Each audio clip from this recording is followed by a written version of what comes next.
My fiancé decided he was a trophy because he is handsome and told me that I should pay for our whole wedding. He was shocked when I made him single. When Ryan proposed after 3 years together, I thought we were on the same page about everything. We both worked decent jobs, him at an engineering firm and me as a pharmacy manager. We split rent, took turns paying for dates, and had a joint savings account for our future wedding. The ring wasn't huge, but it was perfect, and we planned a simple wedding for next fall. Everything was normal and equal until Ryan's college roommate, Trevor, got married to a surgeon who made 4 times his salary. Suddenly, Ryan was obsessed with their dynamic. Trevor hadn't worked in 6 months, spent his days golfing and gaming while his wife handled everything financially. Trevor called himself a trophy husband and bragged about how his good looks and charm were his contribution to the marriage. Ryan started making jokes about wanting that life. At first I laughed it off, but then the jokes stopped being funny. Ryan started pointing out that he was better looking than me, that women hit on him constantly, that I was lucky he chose me. He'd say it with a smile, but his eyes were serious. He started forgetting his wallet on dates, saying I should be happy to pay for the privilege of his company. When rent was due, he'd transfer less than half, saying his presence in the apartment was worth more than money. He actually used the word presence like he was some kind of celebrity. The breaking point came when we met with the wedding planner. She asked about our budget, and Ryan said I'd be handling all wedding expenses since marrying him was the real gift. The planner looked confused and asked if he was joking. Ryan explained that men who looked like him, had his degree, and came from good families were rare. He said I was getting the better deal by far, so covering the wedding was the least I could do. He said his contribution was letting me take his last name and giving me attractive children someday. The planner stared at him, then looked at me with pity. I was too shocked to respond. That night, Ryan presented me with what he called a relationship restructuring proposal. It was an actual printed document outlining how our marriage would work. I would pay all bills, mortgage, utilities, groceries, and vacations. He would maintain his physique, be available for social events, and provide companionship. He'd budgeted $1,500 a month for his gym membership, supplements, and grooming because maintaining his looks was a full-time job. He wanted to spend money for golf and boys' trips. He actually allocated himself a clothing budget because he said a prize needed proper packaging. At the bottom, he'd calculated that his physical attractiveness and social status were worth at least $200,000 a year, so really, I was getting a bargain. When I asked if this was a joke, he said successful women everywhere were looking for men like him, and I should be grateful he was willing to commit to just me. He said his mother had raised him to know his worth and not settle for less than total appreciation. He brought up his friend Derek, whose girlfriend bought him a BMW just for being exclusive with her. He mentioned his cousin Lucas, whose wife paid him a monthly allowance. He said this was the future of relationships, and I needed to get on board or get left behind. I told him I needed time to think. He gave me a week to accept what he called the gift of his permanent companionship. That's when I called his mother, Olivia, to tell her the wedding was probably off. I figured she'd want to know why. Olivia listened to everything, then asked me to forward Ryan's proposal document. She read it in silence, then said she'd handle this. She asked me to set up a family dinner that weekend and act normal until then. That Saturday, Ryan's parents, his sister Kelly, and his grandmother Dorothy came for dinner. Ryan was excited, thinking I'd called them to announce our wedding plans. His mom asked to see the prenup we'd discussed. Ryan said we didn't need one since I'd be handling all finances anyway. Olivia said she wanted to see it in writing, just to protect everyone. Ryan pulled out his relationship restructuring proposal and handed it to his mother. She read it out loud, every single word. His father's face turned red when she got to the part about Ryan's attractiveness being worth $200,000. Kelly laughed when she read about the clothing budget. Dorothy asked if Ryan had lost his mind when Olivia reached the section about companionship being his contribution. When Olivia finished, she looked at Ryan and said she'd failed as a mother if he believed being born handsome meant he deserved a free ride through life. The dinner ended with Olivia telling Ryan he had 2 choices. Requested Reads is on Spotify now. Check out link in the description or comments. I sit frozen at the dining table with Ryan's printed proposal in front of me, while his family's cars pull away from the curb outside. The apartment feels too quiet after all the yelling and shocked reactions. Ryan slammed our bedroom door so hard the walls shook, and now I'm just staring at this ridiculous document that started everything. My phone buzzes, and it's Olivia texting me to give Ryan space tonight, but promising we'll figure this out tomorrow. I appreciate her support, but I'm still processing that his own mother just tore him apart in front of everyone. I grab the paper and fold it up, then shove it in the kitchen drawer because I can't look at it anymore. The dishes from dinner are still scattered across the counter and I should clean up, but I can't make myself move. Everything feels surreal, like I'm watching my life fall apart from outside my own body. I finally force myself to wash plates and put away leftovers, going through the motions while my brain replays Olivia reading every word of Ryan's proposal out loud. His father's face turning red when she mentioned the $200,000 valuation. Kelly laughing at the clothing budget. Dorothy asking if he'd lost his mind. I finish cleaning and realize I can't sleep in our bed tonight, not with Ryan in there, probably stewing about how I betrayed him. I grab a blanket from the hall closet and make up the couch, then lie there staring at the ceiling for hours replaying the whole dinner. Sleep comes in patches, and I keep waking up wondering if this is really happening or just some nightmare I'll wake up from. Around 6 in the morning, I hear the bedroom door open and Ryan shuffles out looking like he didn't sleep either. His hair is messy and his eyes are red, and for a second I almost feel bad for him until he opens his mouth. He tells me his mom gave him 2 choices last night after everyone left. Either get serious therapy to figure out why he thinks he deserves a free ride through life, or she's cutting him off completely. He says completely like it's the worst thing in the world, and I realize he's more upset about losing his mother's support than about our relationship ending. Then he turns on me and says I humiliated him on purpose by involving his family, that I called them specifically to embarrass him in front of everyone. His voice gets louder and he's pacing around the living room like a caged animal. I sit up on the couch and remind him that I called Olivia to cancel the wedding, not to stage some intervention. I tell him his own document humiliated him more than anything I could have said or done. He argues that I betrayed him by showing his personal proposal to his family, that I should have talked to him first if I had problems with it. The irony is so thick I almost laugh because he never discussed this proposal with me before printing it and handing it over like some business contract. He doesn't seem to register that at all, just keeps going on about privacy and trust and how I went behind his back. My phone rings and it's Olivia calling, so I tell Ryan I need to take this and walk into the kitchen. She asks if I can meet her for coffee without Ryan there because she needs to understand how her son became this person. I agree immediately because I'm desperate for answers too, wondering if I missed warning signs or if this really happened as suddenly as it felt. We arranged to meet that afternoon at a cafe near her house, and when I hang up, Ryan is standing in the doorway asking what his mother wanted. I tell him we're meeting to talk and he better not try to stop me or show up there. He throws his hands up and says, "Fine, do whatever I want. Clearly I don't care about his feelings anyway." Then he goes back in the bedroom and slams the door again. I get to the cafe early and order coffee, then sit at a corner table where we can have privacy. Olivia arrives right on time looking tired and sad, and she hugs me before we even sit down. She apologizes over and over for not seeing the warning signs and how she raised Ryan, for not realizing he was developing this twisted view of relationships and his own value. We sit down and she starts explaining Ryan's childhood, how his father spoiled him constantly by telling him he was special and destined for great things because of his looks and smarts. She admits she didn't push back hard enough when her husband treated Ryan like some golden child, while being much harder on Kelly about grades and behavior. She says seeing that proposal document shocked her into realizing she'd created a monster by not teaching him that character matters more than appearance. Her voice cracks when she talks about reading his words out loud at dinner, about how her son genuinely believes being handsome entitles him to financial support from a partner. I ask her what the 2 choices actually mean in practical terms, and Olivia explains that Ryan has to start therapy right away with someone who handles entitlement problems and narcissistic tendencies, or he's completely on his own with money and family support. She already called a therapist and made an appointment for next week, but Ryan has to choose to go and actually participate. If he refuses or just shows up and doesn't engage, she's done enabling his behavior. She looks at me seriously and says she knows this probably doesn't change anything for us, that I have every right to walk away and never look back. I appreciate her honesty and tell her I don't know what I want yet, except some space to think clearly. When I get back to the apartment that afternoon, Ryan has a duffel bag packed and sitting by the door. He announces he's staying with Trevor for a few days because he can't be around someone who conspired with his family against him. I don't try to stop him or argue, and honestly, the relief I feel when he picks up that bag tells me everything I need to know about this relationship.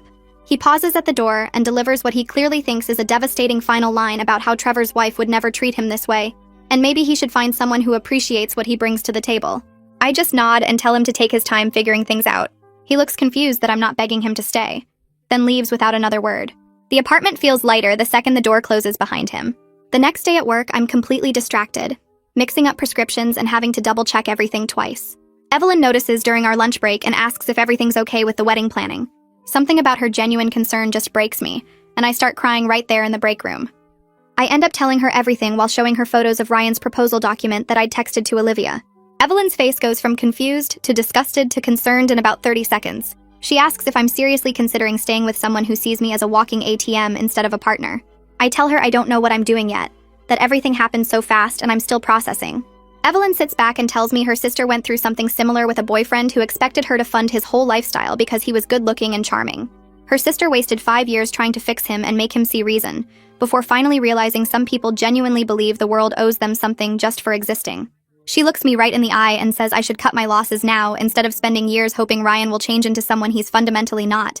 Her words hit hard because I know she's right, but there's still this small part of me that wants to believe the Ryan I fell in love with 3 years ago is still in there somewhere. That night, I'm home alone eating takeout when my phone starts buzzing with texts from Ryan.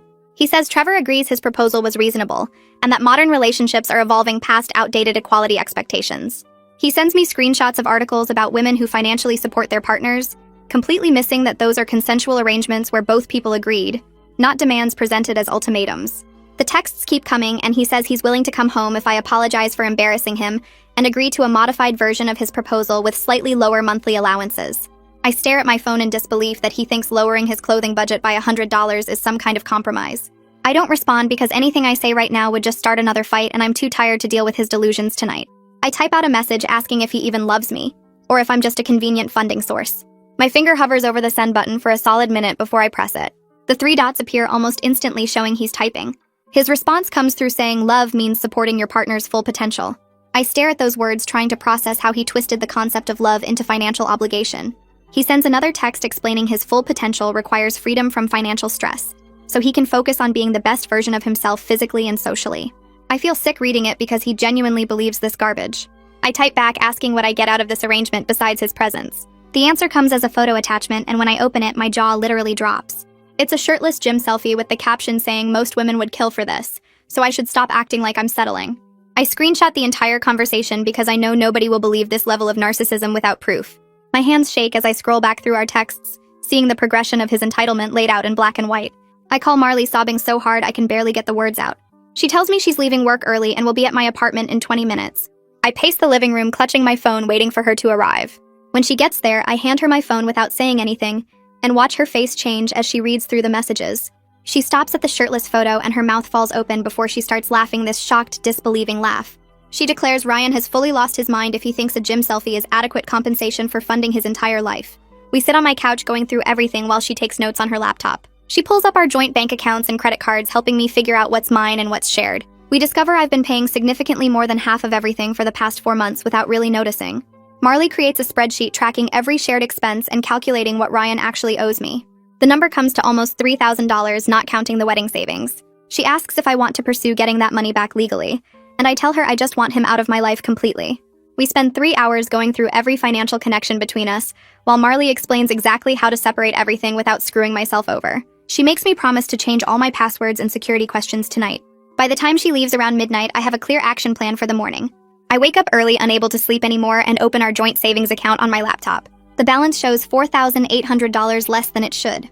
My heart starts pounding as I check the transaction history. Yesterday at 2 in the afternoon, Ryan withdrew $4,000 from an ATM near Trevor's apartment complex. I call the bank immediately, and the representative confirms the withdrawal was legitimate since both our names are on the account. She explains there's nothing they can do about money he legally had access to. I text Ryan asking what the hell he thinks he's doing taking our wedding money. He responds saying he needed emergency funds since I'm being unreasonable about his very reasonable proposal. Another text comes through claiming he'll pay it back once I come to my senses, and we can resume planning our life together. I'm shaking with rage as I log back into the bank account and transfer the remaining $4,900 into my personal checking account. The transfer processes immediately, and I feel this rush of relief seeing the joint account balance drop to 0. I compose a text telling Ryan the engagement is off and he needs to arrange to get his belongings from the apartment. My finger hits send before I can second-guess myself. His response comes in rapid-fire messages filling my screen. The first one calls me a vindictive bitch who can't handle dating out of her league. The next says, I'll regret this when I'm alone, and he's with someone who recognizes his value. Another claims I'm making the biggest mistake of my life by letting him go. I watch the messages pour in, getting progressively more hostile and desperate. He threatens to tell everyone I'm financially abusive for cutting off his access to our money. The irony would be funny if I wasn't so angry. I screenshot everything again, adding to my growing evidence folder. My phone buzzes with a text from Olivia asking how I'm doing and whether Ryan contacted the therapist yet. I take a deep breath before typing out what happened with the withdrawn money and my decision to end the engagement.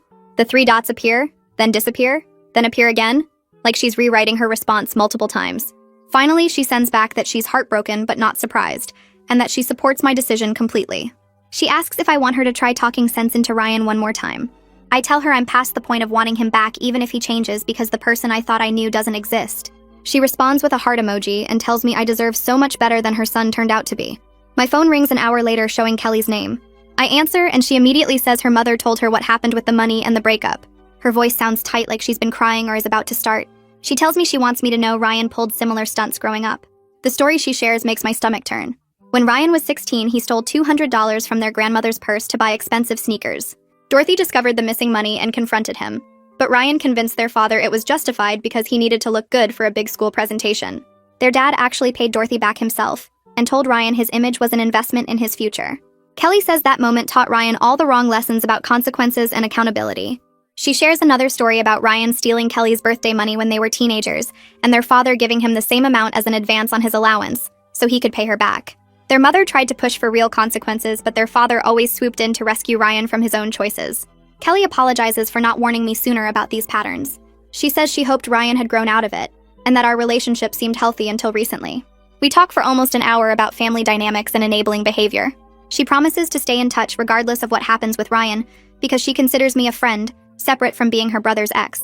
After we hang up, I sit with this new information, understanding Ryan's entitlement didn't appear overnight, but was carefully cultivated over decades. I pull up my landlord's contact information and compose an email asking about removing Ryan from our lease. The response comes back within 2 hours, explaining our lease doesn't end for 7 more months. He sympathizes with my situation, but says Ryan has equal rights to the apartment unless I can prove he's dangerous, or he agrees to leave voluntarily. The landlord suggests I might want to consider finding a new place if Ryan refuses to move out peacefully. I stare at that suggestion, feeling this wave of unfairness wash over me. I'm the one who actually pays rent on time every month. I'm the one who takes care of the apartment and deals with maintenance issues. But I might have to be the one to leave because legally Ryan can stay, even though he contributed almost nothing financially. I start looking at apartment listings anyway because I need a backup plan. The rent prices have gone up significantly since we signed our lease 2 years ago. Moving would cost me first month, last month, security deposit, and moving expenses. I calculate the total and realize it would wipe out most of what I just transferred from our joint account. The unfairness of it makes me want to scream. My phone buzzes with a text from my neighbor asking if everything is okay because she saw Ryan loading boxes into a truck. I check the timestamp and realize the text came through 20 minutes ago, while I was researching apartments. I grab my keys and rush home from the coffee shop where I'd been working on my laptop. Trevor's truck is pulling away from the curb as I turn onto my street. I run up the stairs and unlock the apartment door. Ryan's side of the closet is empty. His gaming setup is gone from the living room. I walk through each room cataloging what's missing. He took all his clothes, obviously, but also his gaming equipment, his vinyl record collection, and several things we bought together. The kitchen is missing our nice coffee maker, the Instant Pot, and the knife set we got as an engagement gift from my aunt. I stand in the middle of the apartment feeling violated, even though technically he had every right to take his own belongings. The printed proposal document sits on the kitchen counter with a note scrawled on the back. I pick it up and read his message saying I'll realize what I lost when I'm cooking alone in my empty apartment. The pettiness of it hits me hard. He actually thinks taking my kitchen appliances will make me regret losing him. I call Marley again, and she arrives 30 minutes later with her camera and a notebook. She immediately starts documenting everything that's missing while I pull up old photos showing what we owned. We match receipts from my email to items that are gone, proving which things I paid for versus what we bought together. The expensive blender I bought 2 years before even meeting Ryan is gone. Several wedding gifts from my relatives addressed to both of us are missing, including the stand mixer from my grandmother. Marley photographs the empty spaces where things used to be and makes detailed notes about each missing item. She insists I'll need this evidence if things get uglier. I feel this weird mix of fury at the pettiness and relief that his true character is showing, so clearly I can't second-guess my decision. Every missing appliance is proof I made the right choice. Marley helps me change the lock since Ryan still has his key and the landlord approved it via email. The locksmith arrives within an hour and installs new deadbolts on both doors. I hand Marley the only spare key and tell her she's the only person I trust with access right now. After everyone leaves, I sit alone in the apartment that feels both emptier and somehow lighter without Ryan's presence. My phone shows a message request on social media from someone named Bo. I almost ignore it thinking it's spam, but the profile picture shows someone in an engineering company polo shirt. I open the message and he introduces himself as one of Ryan's friends from his engineering firm. He says he heard we broke up and wants to check if I'm okay. I'm immediately suspicious of his motives, wondering if Ryan sent him to spy or manipulate me. But Bo's next message explains several people at Ryan's work are concerned about his recent behavior and attitude. He admits Ryan's been bragging about training me to fund his lifestyle, and it made several colleagues uncomfortable enough to distance themselves from him professionally. Bo says he's reaching out because he thinks I deserve to know what Ryan's been saying at work. He asks if we can talk on the phone because there's more I should probably hear. I agree cautiously and give him my number. He calls 5 minutes later and his voice sounds genuinely concerned, not manipulative. Bo explains that Ryan's been telling people at work his relationship strategy for the past 2 months. He described me as his retirement plan and joked about how easy it was to get me to pay for everything. Bo says Ryan showed several coworkers his proposal document presenting it as relationship goals. Most people were horrified, but a few guys Ryan hangs out with encouraged him, saying he had the right idea. The stories Bo shares paint a picture of Ryan I barely recognize even after everything that's happened. Bo apologizes for not saying something sooner, but admits he thought it was just talk until he heard we actually broke up. He wants me to know Ryan's reputation at the firm has taken a serious hit, and several people have reported his comments to HR as creating a hostile work environment. I thank Bo for telling me and ask if there's anything else I should know about Ryan's situation at work. He hesitates. then admits Ryan's manager pulled him aside last week to discuss his declining performance and attitude problems that go beyond just the relationship stuff. Ryan apparently told a client during a project meeting that he was too good-looking to be stuck in engineering long-term and was just waiting for the right opportunity to monetize his appearance. The client was so put off by the comment that he called Ryan's manager to complain about unprofessional behavior. Bo says Ryan's now on what they call a performance improvement plan, which is basically the step before getting fired. His manager documented multiple instances of Ryan making comments about not needing to try hard because his looks would carry his career regardless of his actual work quality. Bo sounds genuinely worried when he tells me this because Ryan doesn't seem to understand how serious the situation is at work. I feel this weird mix of satisfaction that Ryan's delusions are catching up with him professionally and concern that he's destroying his own life. After I hang up with Bo, I sit on my couch processing everything and realize Ryan's problems extend way beyond just our failed relationship. He's built his entire identity around being attractive and expecting the world to reward him for it. Marley comes over that evening and I fill her in on what Bo told me about Ryan's work situation. She's not surprised at all and points out that someone who thinks being good-looking exempts them from paying rent probably thinks it exempts them from doing their job properly too. We order pizza and watch terrible reality TV trying to distract ourselves from the Ryan drama, but my phone keeps buzzing with notifications. 2 weeks pass and I'm finally starting to feel normal again when Olivia calls me out of nowhere. Her voice sounds shaky and tired when she asks if I have a few minutes to talk about Ryan. My stomach drops because I'm worried something terrible happened to him despite everything. Olivia takes a deep breath, then tells me Trevor's surgeon wife just filed for divorce after discovering he'd been running up massive credit card debt and lying about job searching for months. I'm stunned silent as she explains that Trevor apparently spent his days gambling online and shopping instead of actually golfing like he claimed. His wife finally decided to check their finances after noticing expensive packages arriving constantly, and found $60,000 in secret debt spread across multiple credit cards Trevor opened without telling her. Olivia says the surgeon is furious and humiliated because Trevor made her look like a fool to all their friends and family. She's demanding he pay back every cent and is pursuing the most aggressive divorce settlement possible. Olivia's voice cracks when she tells me Ryan is absolutely devastated that his role model's marriage imploded so spectacularly. She says she hopes this reality check will finally open Ryan's eyes to where his chosen path was leading him. I don't know what to say because part of me feels vindicated that Trevor's lifestyle wasn't sustainable, and another part feels bad for the surgeon who trusted someone so completely irresponsible. Olivia admits she called Trevor's wife to apologize for Ryan's influence on the situation, and the surgeon told her Ryan had been encouraging Trevor to demand more money and fewer responsibilities. Apparently, Ryan convinced Trevor that attractive men deserve to be financially supported without question, and that asking them to work or contribute was insulting to their value. That night, my phone lights up with a series of texts from Ryan, and I can tell immediately he's been drinking. The messages come rapid fire and barely make sense as he rambles about how Trevor's situation is totally different from what he was proposing with me. He insists Trevor's marriage failed because his wife was controlling and didn't appreciate him properly, not because Trevor was irresponsible with money and lied constantly. Ryan texts that the surgeon worked too much and neglected Trevor's emotional needs, which forced him to seek comfort in shopping and gambling. He says this whole mess proves his point that relationships need proper investment in the attractive partner's well-being and mental health. Ryan actually types out that Trevor's wife should have been monitoring his stress levels better and providing him with healthy outlets for his anxiety instead of just throwing money at him and expecting him to be fine. The texts get more unhinged as he continues saying that if Trevor had a partner who truly valued him and made him feel secure, he wouldn't have needed to gamble or hide purchases.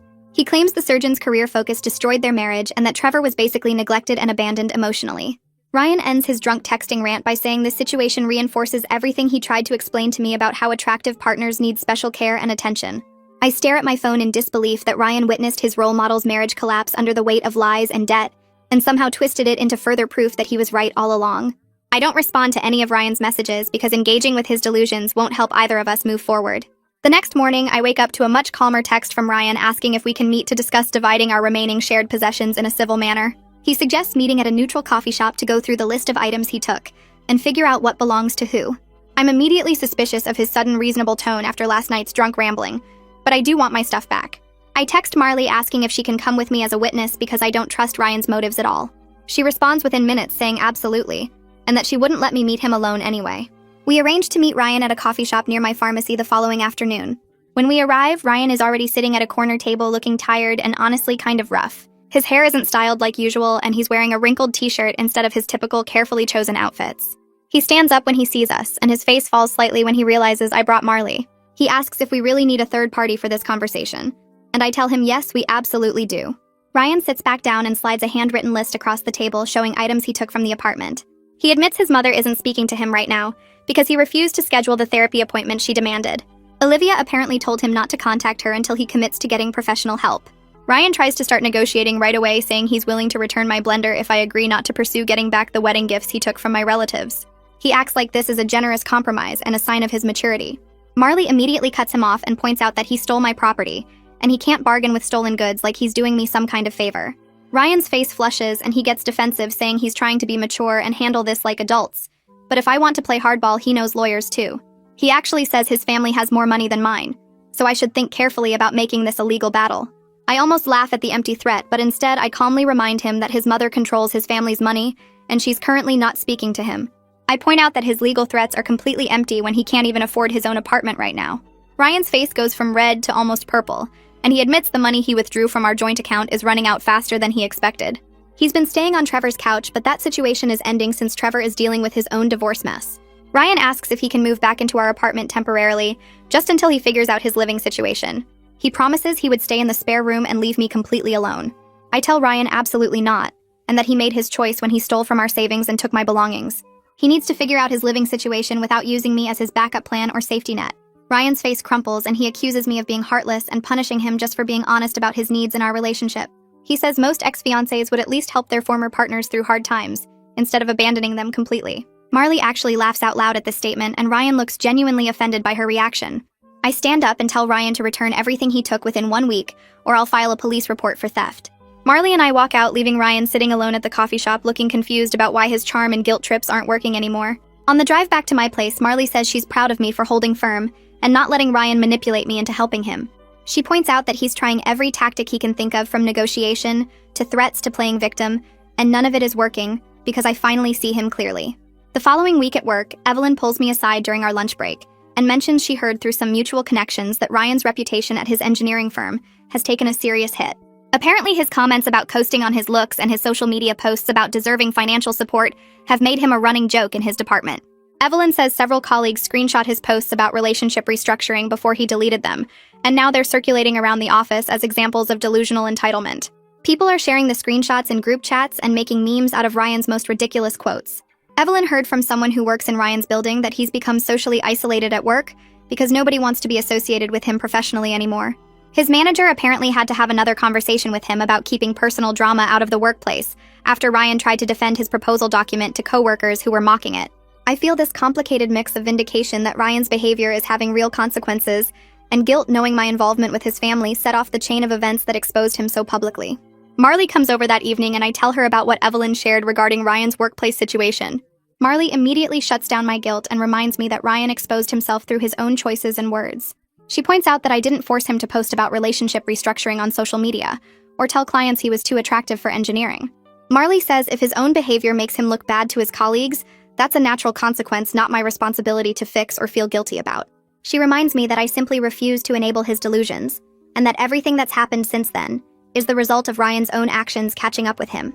I know she's right, but I still feel weird about being connected to someone whose life is falling apart so dramatically, even though I didn't cause any of it directly. Olivia reaches out again a few days later and tells me she finally convinced Ryan to attend one therapy session by threatening to tell his father about the stolen money if he refused. She says the therapist asked for permission to share general observations with Olivia, since she's the one paying for sessions, and Ryan agreed, probably because he needs her financial support. The therapist apparently told Olivia that Ryan shows classic signs of narcissistic entitlement and will need extensive work to develop empathy and realistic self-perception. Olivia sounds completely exhausted when she admits she's questioning every parenting choice she made that led to this point. She asks if she was too soft on Ryan, or if his father's constant praise damaged him beyond repair. I try to reassure her that she's doing the right thing now by holding Ryan accountable, but she just sounds defeated and sad. I tell Olivia she shouldn't blame herself because Ryan made his own choices as an adult, and she's doing the right thing by holding him accountable now, instead of continuing to enable his behavior. She goes quiet for a moment and then thanks me with this tired voice that sounds like she's been carrying weight for years. She says she hopes I find someone who values me the way I deserve, and that she's genuinely sorry her son wasn't that person. I tell her I appreciate everything she tried to do, and that I'd like to stay in touch with her because I genuinely enjoy her company separate from all the Ryan drama. Olivia sounds relieved and says Kelly mentioned wanting to maintain our friendship too, because she thinks I'm good people and doesn't want to lose that connection just because her brother turned out to be a disappointment. We agree to meet for lunch in a few weeks once things settle down, and she promises to keep me updated on whether Ryan actually follows through with therapy or if he continues making excuses. 2 days later, I'm at work restocking medications when my phone buzzes with a voicemail notification from Ryan's number. I almost delete it without listening, but something makes me play it while I'm on my lunch break. Ryan's voice comes through angry and defensive right from the start. He says the therapist his mother forced him to see is completely biased, and obviously took my side without hearing his perspective fairly. He claims the therapist spent the whole session trying to pathologize his normal male confidence, and acting like wanting financial support from a partner is some kind of personality disorder. Ryan says the therapist didn't understand that modern relationship dynamics are evolving, and that plenty of successful women actively seek men who can focus on being attractive companions instead of traditional providers. He goes on about how therapy is supposed to help people feel better about themselves and build them up, not tear them down and make them question their self-worth. He says he's not going back because clearly this particular therapist has outdated views about gender roles and can't see past traditional expectations. The voicemail ends with him saying he tried to do what his mother wanted, but he's not going to pay someone to insult him for an hour. I save the voicemail because something tells me I might need evidence of his attitude later, and then I text Olivia to let her know Ryan left me an angry message about refusing further therapy. Olivia responds within minutes saying she already heard from the therapist that Ryan stormed out halfway through the session after the therapist suggested his expectations might be unrealistic. She sounds exhausted and says she told Ryan she's done helping him financially until he completes at least 6 months of consistent therapy with genuine effort. I feel bad for her having to deal with this, but I also feel validated that the therapist immediately identified the same issues I saw. 2 days after the angry voicemail, I get a text from Ryan that's completely different in tone. He apologizes for the voicemail and says he's been doing a lot of thinking since the therapy session, even though he walked out early. He admits he might have gotten a little carried away with his proposal and asks if we can meet in person to talk about possibly trying again with better communication this time. He says he misses me and thinks we threw away something good over a misunderstanding that could be fixed if we both tried harder. I stare at the message feeling immediately skeptical because the shift from angry and defensive to apologetic and humble seems too sudden to be genuine. This feels like manipulation rather than actual change, especially since he literally just said he refused to go back to therapy because it made him question himself. I don't respond right away because I want to think about whether meeting him would accomplish anything or just open the door for more manipulation. My phone buzzes again an hour later with a text from Kelly warning me that Ryan called her asking what he should say to win me back. She told him he needs to actually change his behavior and beliefs, not just say whatever words he thinks I want to hear temporarily until he gets what he wants. Kelly says Ryan specifically asked her what I would want to hear, which proves he's strategizing and performing rather than genuinely reflecting on his actions. She advises me to be very careful if I decide to meet with him, because their brother has always been good at performing remorse without actually feeling it when he wants something from someone. She shares a story about how Ryan once apologized to their grandmother for stealing money, but then did the exact same thing 6 months later after she trusted him again. Kelly says she loves her brother, but she's watched him manipulate people his whole life, and she doesn't want to see me get pulled back in by fake apologies. I text Kelly back thanking her for the warning and telling her I was already suspicious of Ryan's sudden change in tone. I decide that I'll meet Ryan one more time, but only in a very public location, and I'm bringing Marley with me for support and accountability. I text Ryan back saying I'll meet him at the coffee shop near my work on Saturday afternoon and that Marley will be joining us. He responds asking why I need to bring someone else when this is between us, and I tell him those are my conditions for meeting or we don't meet at all. He agrees after a few minutes. Saturday comes and Marley picks me up so we can arrive together. Ryan is already sitting at a corner table when we walk in, and he looks genuinely humble with his shoulders slumped and his expensive gym clothes replaced with a regular t-shirt and jeans. He stands up when he sees us and thanks me for agreeing to meet him. He starts by apologizing for everything including the proposal, the money he took from our savings, the belongings he stole from the apartment, and his refusal to see things from my perspective. He says the therapy session, even though it was just one session and he walked out, made him realize how entitled he'd become and how badly he treated me during the final months of our relationship. He talks about how he got caught up in Trevor's lifestyle and lost sight of what actually matters in a partnership. His voice sounds sincere and his eyes look sad, and I can see why Kelly warned me about his ability to perform remorse convincingly. Marley leans forward and asks him pointed questions about what specifically he learned from that one therapy session and what concrete steps he plans to take differently going forward. Ryan stumbles through answers about respecting equality and valuing partnership and treating me like a teammate instead of a funding source. He says a lot of the right words, but something about the way he's saying them feels rehearsed, like he practiced this speech. Marley asks if he's continuing with therapy since he clearly needs more than one session to work through these issues. Ryan's face changes slightly, and he admits he can't afford therapy right now since he's between jobs, and his mother cut him off financially. He says he was hoping we could work through things together and support each other through this difficult time. The moment he says this, I feel my suspicion confirmed because he's not actually interested in changing. He's performing contrition to regain access to my financial support. I take a breath and tell Ryan I appreciate him apologizing, but I'm not interested in reconciling. and he needs to continue therapy and work on himself independently before he's ready for any healthy relationship with anyone. Ryan's mask slips just slightly, and he asks how I expect him to afford therapy without any support system. He suggests I could help him pay for therapy sessions as a way to invest in our potential future together, since fixing himself would benefit both of us if we got back together eventually. Marley actually gasps out loud at the audacity, and I feel anger rising in my chest. I stand up and tell Ryan this conversation proves exactly why we can't be together, because even his apology comes with expectations that I should fund his personal growth. I grab my purse and Marley stands up with me. Ryan reaches out and grabs my arm as I'm turning to leave. It's not violent or aggressive, but it's desperate, and his fingers grip tight enough that I have to actively pull away. He says he has nowhere else to turn because Trevor kicked him out after his wife filed for divorce, and his mother won't help him until he commits to serious therapy he can't afford. He says he's facing potential homelessness, and he's asking me as someone who once loved him to please help him get back on his feet just this one time. His eyes look genuinely scared, but I remove his hand from my arm and tell him firmly to call his father, or figure it out himself, because I'm not his safety net anymore. Marley and I walk out of the coffee shop and I can feel him watching us leave, but I don't look back. In Marley's car, I feel shaky from adrenaline, and she tells me I handled that perfectly. She says Ryan will keep cycling through apologies and crisis appeals as long as I'm accessible to him, and suggests I block his number completely to create real separation. I pull out my phone right there in the passenger seat and block Ryan's number, and then go through all my social media, blocking him on every platform I can think of. Marley drives me home and stays for a few hours, making sure I'm okay. That night after she leaves, I feel this weird mix of relief and sadness washing over me. I'm relieved that I stood firm and didn't let him manipulate me back into his life, but I'm also mourning the relationship I thought we had for 3 years before everything changed. I lie in bed accepting the reality of who Ryan actually is, instead of who I wanted him to be. 3 weeks pass and I'm finally starting to feel normal again when my phone rings with a number I don't recognize. I answer, and a woman identifies herself as calling from a debt collection agency. My stomach immediately drops because I know this can't be good. She asks if I'm aware of credit cards in both my name and Ryan's name that have $18,000 in unpaid charges. I tell her I don't know anything about any joint credit cards, and she reads off account numbers I've never heard before. She says the cards were opened 6 months ago and the charges have been piling up with purchases at gyms, supplement stores, clothing retailers, and cash advances from ATMs. 6 months ago is right around when Ryan started his whole trophy husband obsession after Trevor's wedding. I feel sick realizing Ryan must have opened these accounts using my personal information without my knowledge or consent. The collector says I'm listed as a joint account holder and asks when I can arrange payment. I tell her I need to pull my credit report and I'll call her back because this is the first I'm hearing about any of this, and it sounds like identity theft. I hang up with the debt collector and my hands shake as I navigate to the credit reporting website. The login takes forever to load and each second feels like an hour while I wait to see what Ryan did to my financial life. When the report finally pulls up, my stomach turns over seeing 2 credit cards I never opened listed under my name. The first card shows a $15,000 balance and the second shows $3,000. Both opened exactly 6 months ago in March, right after Trevor's wedding when Ryan started his whole trophy husband campaign.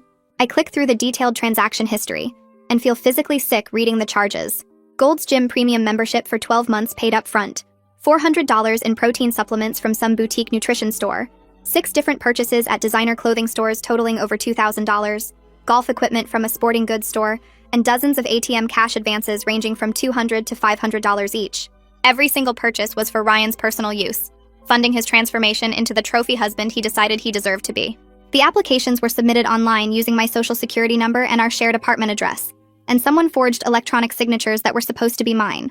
I download and print every page of documentation, my printer spitting out 23 pages of evidence that the man I almost married stole my identity to fund his delusions. I call the non-emergency police line and explain the situation to the dispatcher who transfers me to the fraud division. The officer who answers asks me to come down to the station to file a formal report, and I grab my printed credit reports and head out immediately.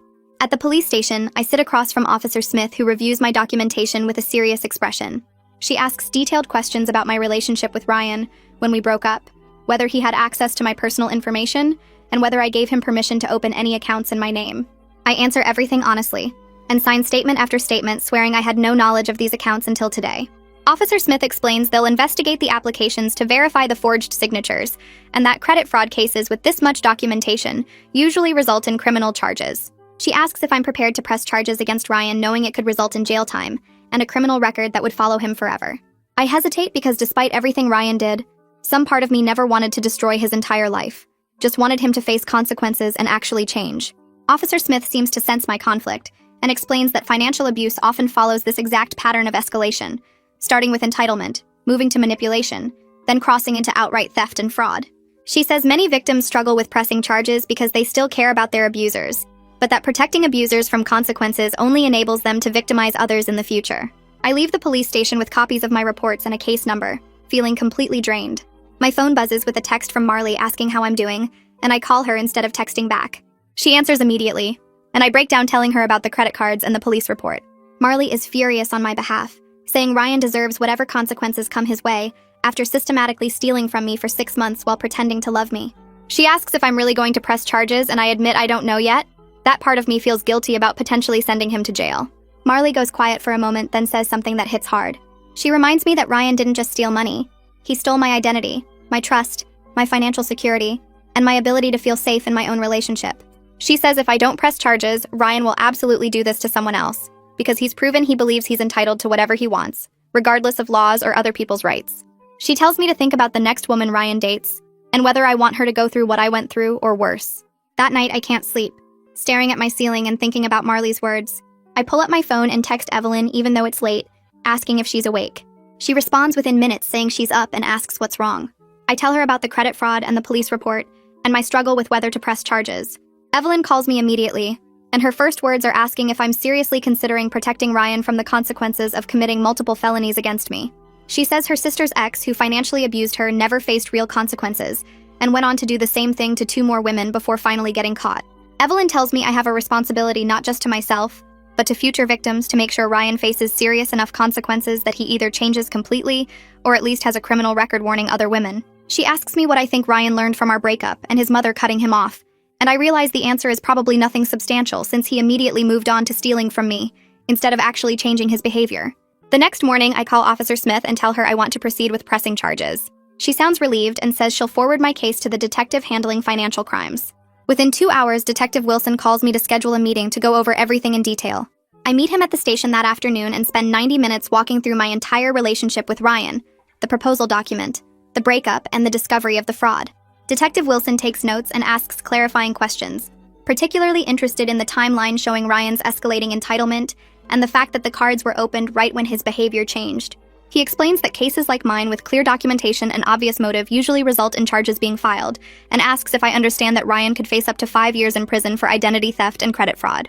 I swallow hard and say I understand, that I've thought about it carefully, and I believe it's the right thing to do, even though it's incredibly difficult. Detective Wilson nods and says he'll be in touch once they've gathered enough evidence to make an arrest. 3 days pass, and I'm at work when Detective Wilson calls to tell me Ryan was arrested that morning at an address in the suburbs. He says Ryan was staying with Trevor's ex-wife, which strikes me as deeply ironic since she was the surgeon Ryan idealized and wanted me to emulate. Detective Wilson mentions that the ex-wife actually seemed relieved about the arrest and asked to speak with me if I was willing. I agree, and he gives me her number. I call her during my lunch break, and a woman answers introducing herself as Dr. Sarah Smith. She thanks me for pressing charges and explains that Ryan showed up at her door 2 weeks ago, claiming he had nowhere else to go after Trevor kicked him out.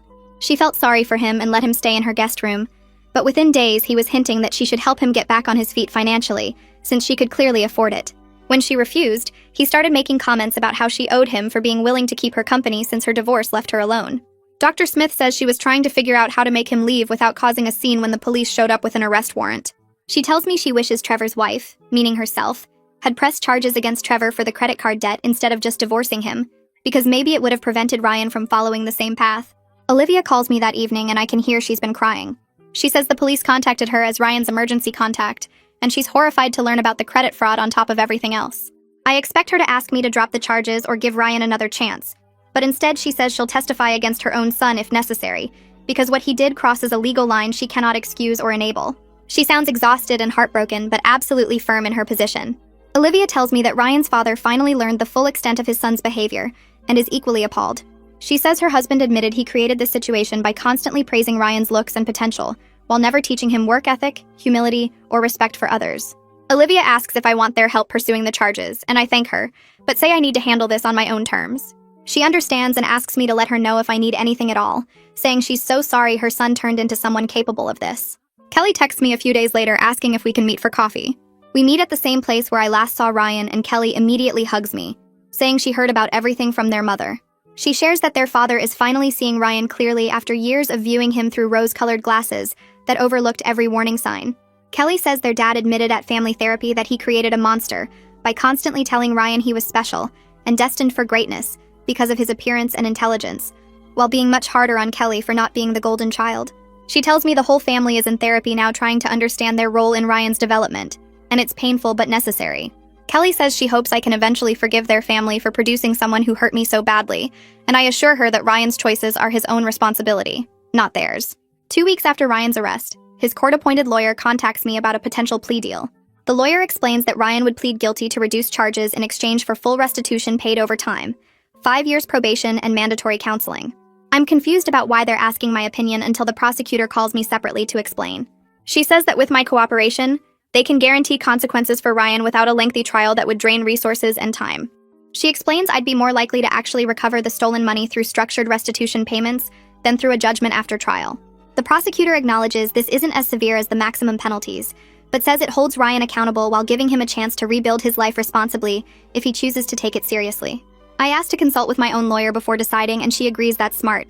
My lawyer reviews the proposed plea deal and advises that it's a reasonable outcome given the circumstances. He explains that trials are unpredictable and expensive. While this deal guarantees Ryan faces real consequences, including a criminal record, mandatory therapy, and legal obligation to repay me. My lawyer says the 5-year probation period means any violation sends Ryan directly to jail, which creates strong incentive for him to comply. I think about what I actually want from this situation and realize I don't want revenge or to ruin Ryan's life permanently. I want him to face serious consequences, get the help he clearly needs, and pay back what he stole. The plea deal accomplishes all of that. I call the prosecutor and agree to the plea deal with one additional condition.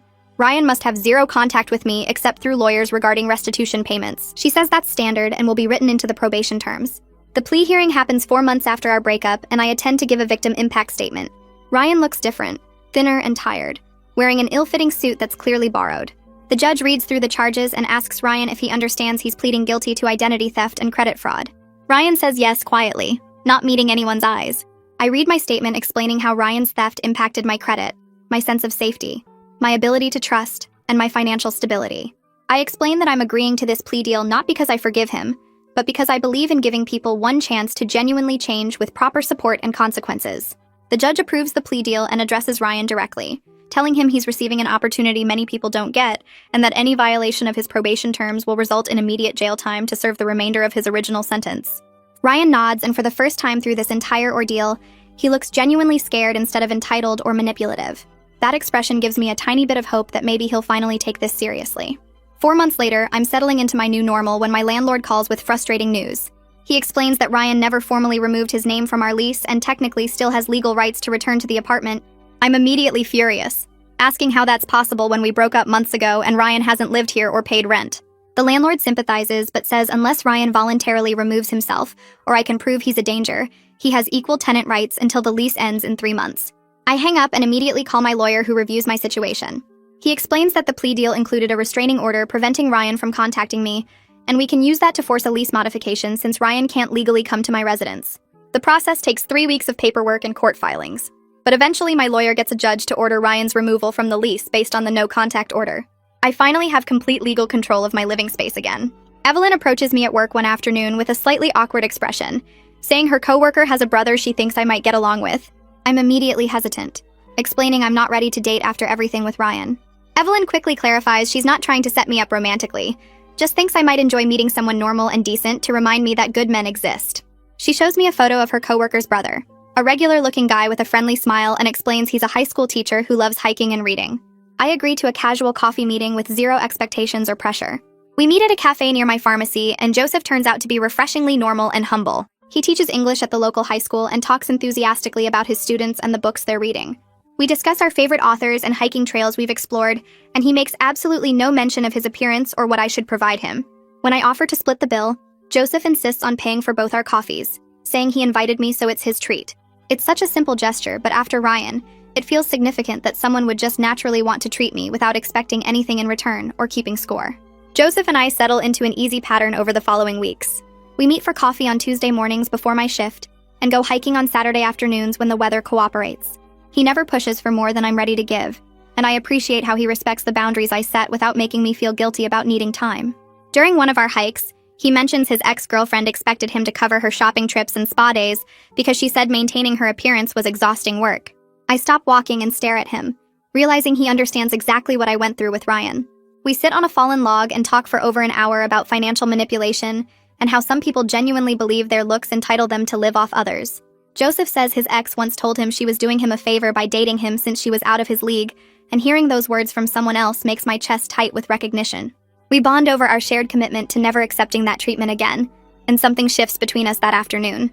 Olivia texts me 3 weeks later asking if Kelly and I can join her for lunch to celebrate her birthday. I'm surprised she wants to include me given everything that happened, but I agree because I genuinely miss talking to her. We meet at a small Italian restaurant downtown, and Olivia hugs me like I'm still family when I arrive. Kelly slides into the booth beside me and squeezes my hand under the table. Over pasta and breadsticks, they update me on Ryan's situation. Olivia says he's been attending therapy twice a week for the past month and hasn't missed a single session. He got a job at a retail store in the mall, folding clothes and working the register, and he's been showing up on time every shift. Kelly adds that he moved into a tiny studio apartment he can barely afford, and he's been eating ramen most nights because his paycheck barely covers rent and therapy copays. Olivia's voice wavers when she says she doesn't know if the changes will stick long-term, but she's cautiously hopeful he's finally facing reality after losing everything. I tell them I'm glad he's getting help, and I mean it, even though I have no intention of ever speaking to Ryan again. Olivia reaches across the table and takes my hand, thanking me for giving her son the wake-up call his father, and she failed to provide for too many years. 2 weeks later, I open my mailbox and find an official envelope from the county court system. Inside is a check for $150 with Ryan's name on the memo line as the payer. My hands shake slightly as I hold the check, realizing this represents his first paycheck from that retail job. It's such a tiny fraction of the $18,000 he owes me that it feels almost meaningless mathematically. But something about receiving this payment makes the whole situation feel more real and final. I deposit the check that afternoon and call my lawyer to confirm I received it. He tells me that at Ryan's current income level, it will take approximately 8 years to fully repay the debt through these court-mandated payments. 8 years feels like appropriate accountability for what he put me through, and I feel a strange sense of closure knowing consequences are actually happening. 6 months pass, and I'm having dinner with Joseph at a nice restaurant across town when I see Ryan walk in with someone I don't recognize. Our eyes meet for maybe 2 seconds before Ryan looks away quickly, his face flushing red. My stomach drops even though I knew I might run into him eventually in our city. Joseph notices my reaction and follows my gaze, but he doesn't ask questions or make a scene. Ryan and his companion get seated across the restaurant, far enough away that I can't hear their conversation. I try to focus on my meal and Joseph's story about his students, but I keep glancing over without meaning to. Later, I excuse myself to use the restroom, and when I'm washing my hands, Ryan's companion walks in. She introduces herself as his accountability partner from the court-mandated program his therapist recommended. She thanks me for holding Ryan accountable because she honestly believes it saved his life trajectory.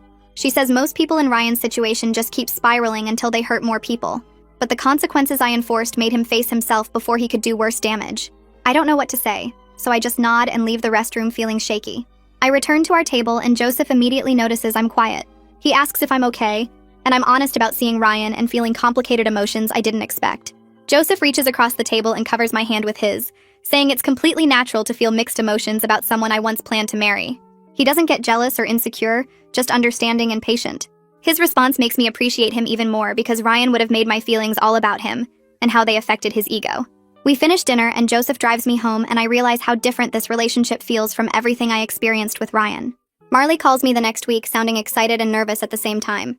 She tells me her girlfriend proposed and she said yes, and then there's this long pause before she asks if I'll be her maid of honor. I start crying before I can answer, and Marley immediately apologizes for asking so soon after everything with Ryan. I interrupt her to say I'm crying because I'm genuinely happy for her, not because I'm sad about my own situation.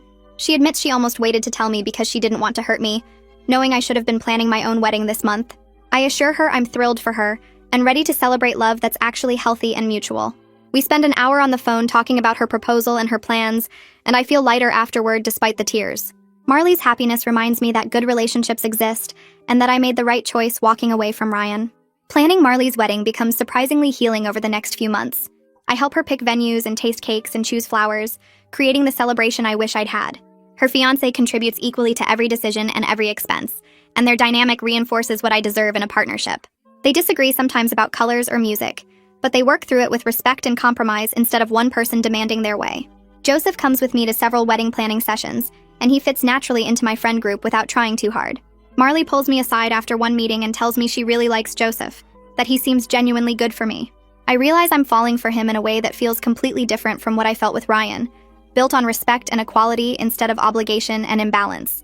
8 months after my breakup with Ryan, my district manager calls me into her office at the pharmacy. I assume I'm in trouble for something, but instead she offers me a promotion to regional pharmacy manager with a significant raise. I accept immediately and celebrate that night by booking the weekend trip Joseph and I have been planning for weeks. We drive to the coast and stay in a small bed and breakfast overlooking the ocean. On our second night there, we're walking on the beach after dinner when Joseph stops and turns to face me. He tells me he's falling in love with me and wants to be official and exclusive if I'm ready for that. My heart races as I realize I am ready, that I've healed enough to trust again with someone who's proven through consistent actions that he values equality and partnership. I tell him I'm falling for him too, and we stand there on the beach kissing while waves crash nearby. 2 weeks later, I receive another envelope from the court system. Inside is a letter from Ryan marked as a one-time exception to the no-contact order. I almost throw it away without reading it, but curiosity wins. Ryan's handwriting covers 2 pages with a genuine apology that takes full responsibility for his actions without making excuses or asking for anything. He acknowledges he was abusive, entitled, and delusional during our relationship. He thanks me for holding him accountable when his family's initial enabling failed to teach him consequences. He writes that he doesn't expect forgiveness, but wants me to know my strength in leaving likely saved him from becoming an even worse person. He hopes I've found happiness and says he's working hard in therapy to become someone who could have healthy relationships someday. The letter ends with his signature and nothing else. No request for response or reconciliation. I read Ryan's letter 3 more times over the next few days, sitting with the complicated feelings it brings up. Part of me feels vindicated that he finally understands what he did wrong. Another part feels sad for the relationship we could have had if he'd been this person from the start. But mostly I feel grateful I had the strength to leave when I did. I file the letter away in a drawer and decide not to respond, recognizing that closure comes from within rather than from his validation. The letter provides a sense of completion, but it doesn't change my forward trajectory with Joseph, my new promotion, or my excitement about Marley's upcoming wedding. I'm building a life based on mutual respect and genuine partnership, and Ryan's apology, while meaningful, belongs to my past rather than my future. Marley's wedding takes place at a vineyard in late spring, with white chairs lined up on the lawn and flower arrangements everywhere. I stand beside her at the altar in my pale blue dress, holding her bouquet while she exchanges vows with her fiancé. The ceremony is simple and genuine, both of them crying happy tears as they promise to support each other as equals. During the reception, I give my maid of honor speech about love that builds both people up instead of tearing one down. I talk about partnerships where both people contribute and both people benefit, where nobody keeps score and nobody feels used. Several guests approach me afterward with tears in their eyes, saying my words really hit home for them. One woman tells me she's been questioning her own relationship, and my speech gave her clarity. Joseph squeezes my hand during the reception, and tells me he feels lucky to have found someone who knows her worth. We dance together, and I realize how different this feels from my relationship with Ryan, how Joseph never makes me question my value or feel like I'm not enough. 3 weeks later, Kelly texts me that Ryan completed his first year of therapy. She says his therapist noted significant progress in developing empathy and realistic self-perception. Ryan is working 2 jobs now to pay restitution faster, one at the retail store and another doing weekend landscaping.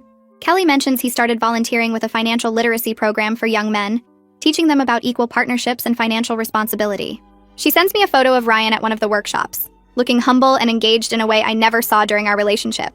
I text back that I'm genuinely glad he's changing, but I maintain my boundaries. His growth is his own journey now, separate from me, and I don't need to be part of it to feel closure. Joseph and I have serious conversations about moving in together after dating for 10 months. We discuss finances openly, talking about our incomes and how we'd split expenses fairly.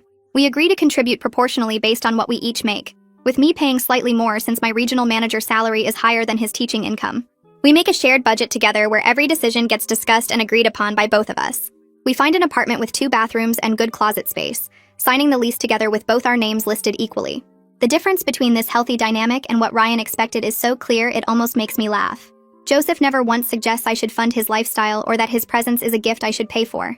We're teammates building something together, not a funding source and a trophy. Moving day arrives on a Saturday in early summer. Joseph and I unpack boxes in our new apartment, organizing our combined belongings and figuring out where everything goes. I open a box labeled personal documents and find the printed copy of Ryan's relationship restructuring proposal that I kept as a reminder. I show it to Joseph, who reads through it with his mouth hanging open. He looks up at me and says he can't imagine viewing a partner as a funding source rather than a teammate. I take the document from him and walk to the kitchen trash can, dropping it in ceremonially. The paper lands on top of empty moving boxes and packing materials, and I feel something release in my chest. That chapter is completely over now. I focus fully on building a future with Joseph based on mutual respect, equal partnership, and genuine love, where both people give and both people receive. We order pizza for dinner and eat it sitting on the floor of our new living room, planning which furniture to buy first and laughing about our terrible decorating ideas. This is what partnership should feel like, and I'm grateful every single day that I chose self-respect over settling for less.